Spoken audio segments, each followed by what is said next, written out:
সামনেই নববর্ষ, তাই ভাবলাম আপনাদের জন্য একটা মিষ্টি রেসিপি নিয়ে হাজির হই।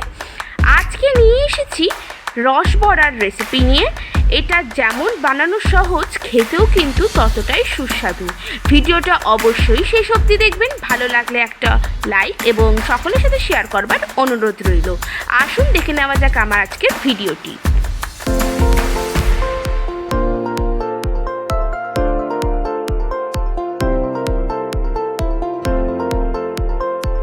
রসবড়া তৈরি করবার জন্য সবার প্রথমে আমি নিয়ে নিয়েছি বিউলির ডাল।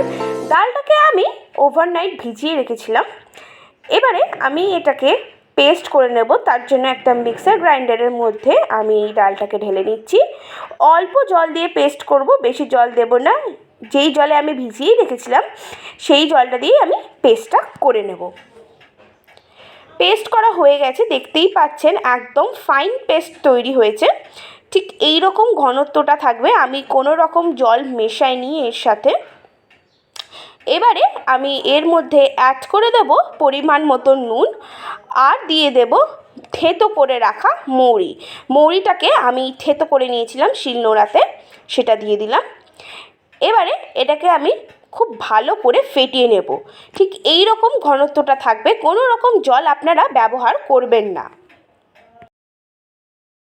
কড়াইতে দিয়ে দিয়েছি বেশ কিছুটা পরিমাণে সাদা তেল। তেল গরম হয়ে গেছে।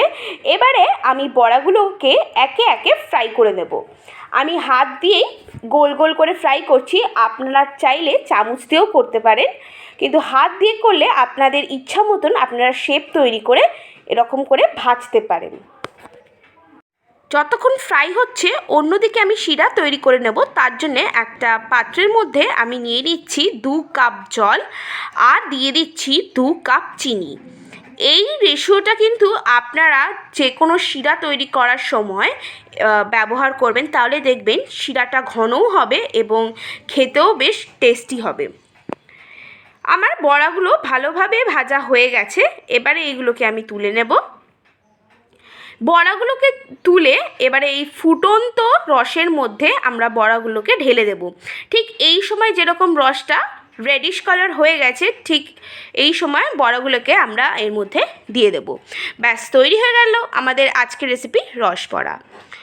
তৈরি হয়ে গেছে আমাদের আজকের রেসিপি রসবড়া। এইটা আপনারা অবশ্যই বাড়িতে ট্রাই করবেন এবং আমাকে কমেন্ট বক্সে কমেন্ট করে জানাবেন কেমন লাগলো। ভালো থাকবেন, সুস্থ থাকবেন। আমি আবার নতুন নতুন রেসিপি নিয়ে হাজির হয়ে যাব। ধন্যবাদ।